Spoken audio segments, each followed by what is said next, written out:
Well, Teresa, thank you so very much. Everybody, happy Asian Heritage Month.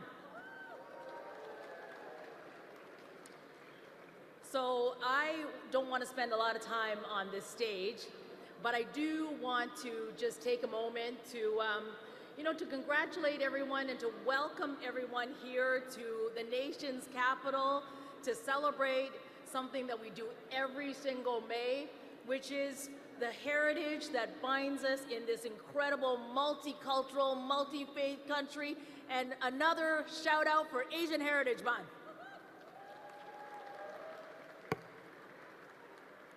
I thought I would just today, I was thinking about what to say coming up here.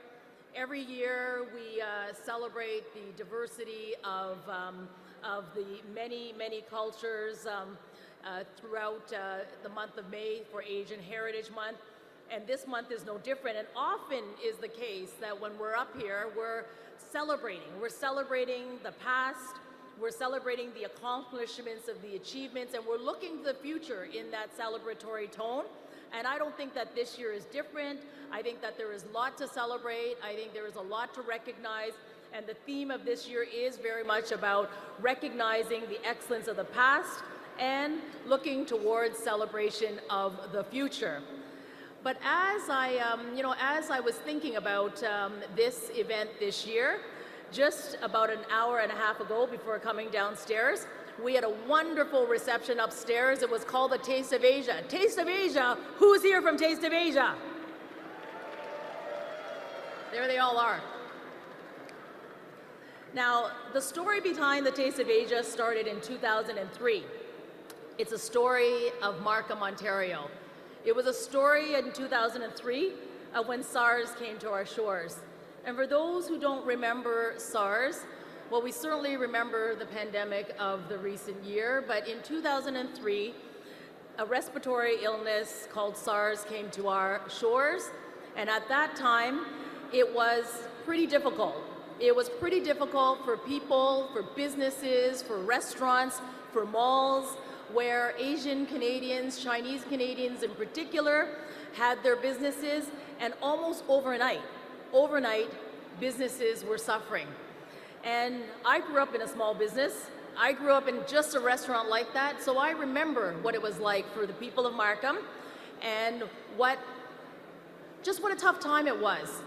And I'm gonna go to where the very best of Canadians, we saw the very best of Canadians, just as we did during the pandemic when people stood together. We saw that in SARS. And how did we see that? We saw that with the Association of Progressive Muslims, with communities all across Markham coming together with the Federation of Chinese Canadians in Markham and created this beautiful festival.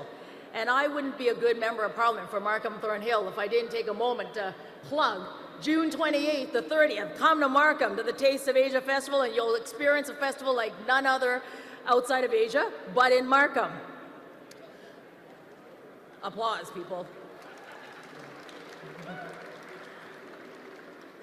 Now, I think that the very best of Canada was exemplified there because you saw the multicultural, the multi-faith nature of a wonderful community in the Greater Toronto coming together to tackle what was a difficult time. But what it showed was the spirit of Canadians to come together at a time when people need it the most, and at that time, it was Asian Canadians.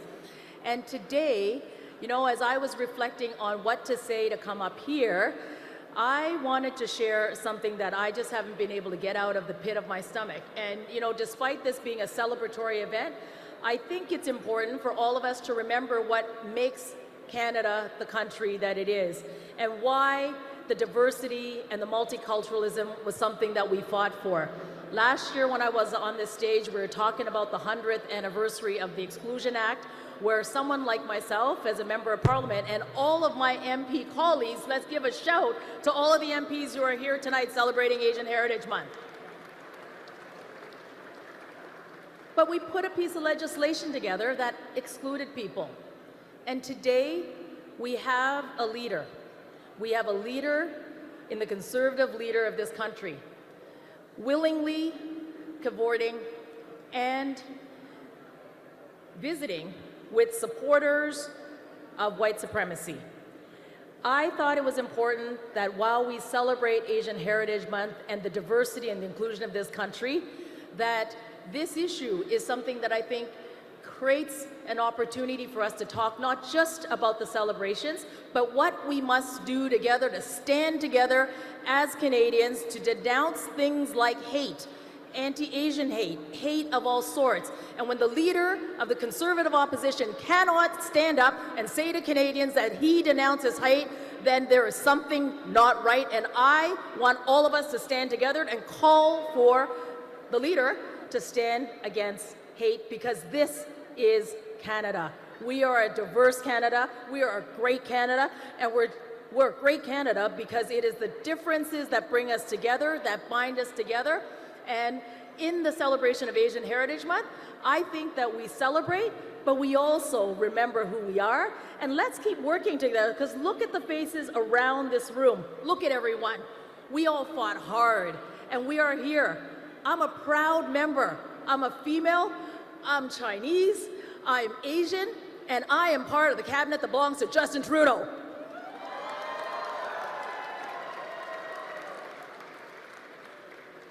And with that, ladies and gentlemen, let me introduce my good friend, our good friend, the leader of this country, the Prime Minister of this country, the Right Honourable Justin Trudeau.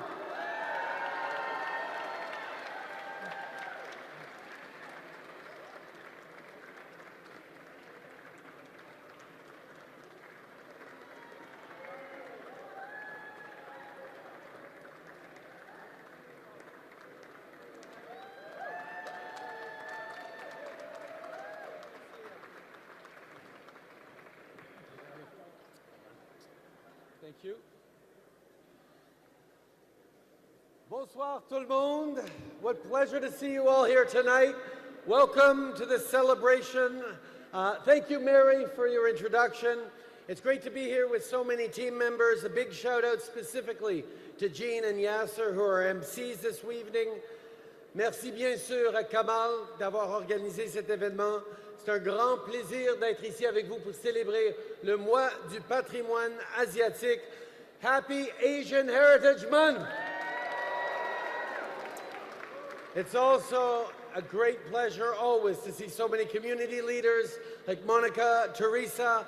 Your advocacy and exemplary leadership for Asian Canadian communities continues to inspire us all.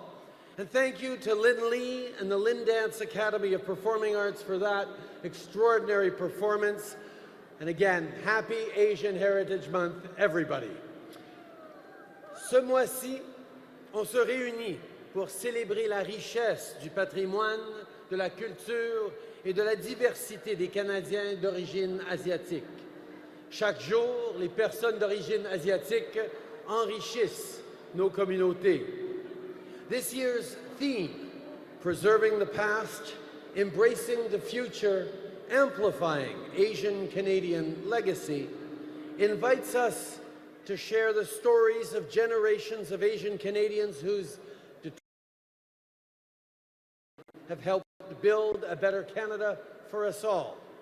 Asian Canadians have had a deep, enduring role in the history of Canada.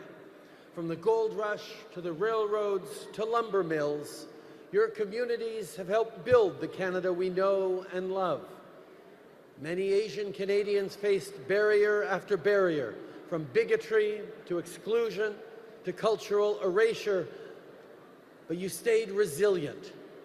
Asian Canadians chose to stay in Canada, call this place home, and make it even better for generations to come. And because of the strides your community has made, the next entrepreneur or innovator, the next cabinet minister or chief medical officer, the next small business owner or the next governor general can be someone of Asian descent. When we say diversity is our greatest strength, your communities are proof of that. Thank you. Mais en même temps, on doit tous se souvenir des défis et du racisme auxquels les communautés asiatiques ont été confrontées dans le passé. On a l'obligation de faire mieux. In recent years, and especially during the pandemic, we saw a disturbing rise in anti-Asian racism. To tackle this, we co-developed an official definition of anti-Asian racism in partnership with diverse Asian community leaders to raise awareness. And we've enhanced the Security Infrastructure Partnership program to keep you safe at places of worship. This is all part of our work to build a better, fairer future for everyone. Last month, we released Budget 2024, and it's a budget focused on the priorities that so many in your communities share. We're building more homes faster, hiring more doctors and nurses, and making dental care and diabetes medications more affordable. On investit dans l'innovation, dans l'intelligence artificielle, dans des projets et des usines qui vont faire croître notre économie et créer des bons emplois. We're investing in museums and community centers, including a new Filipino cultural center and a new global Sikh art and culture gallery at the Rome. Speaking of art and culture, I certainly hope you all noticed the extraordinary collection of beautiful Asian art from the Canadian Museum of History, and I want to emphasize that for a moment. That art, collected from cultures and nations around the world, is proudly presented as part of the Canadian Museum of History. Not the Museum of World History or the International Museum of Artifacts. The Museum of Canadian History. Why? Because your history is Canadians' history. Your stories are Canadian stories. That's what we're celebrating here this year. Your stories. Asian Canadian stories are etched into every facet of our history. Tonight, as we mark Asian Heritage Month, let us commit today and every day to preserving this rich diversity and making sure that all Canadians face fewer barriers, have more opportunity, and that we all remain focused on creating fairness for every generation while we renew our efforts to build a more prosperous future for everyone. Merci encore de m'accueillir ce soir. Happy Asian Heritage Month, my dear friends. Merci beaucoup.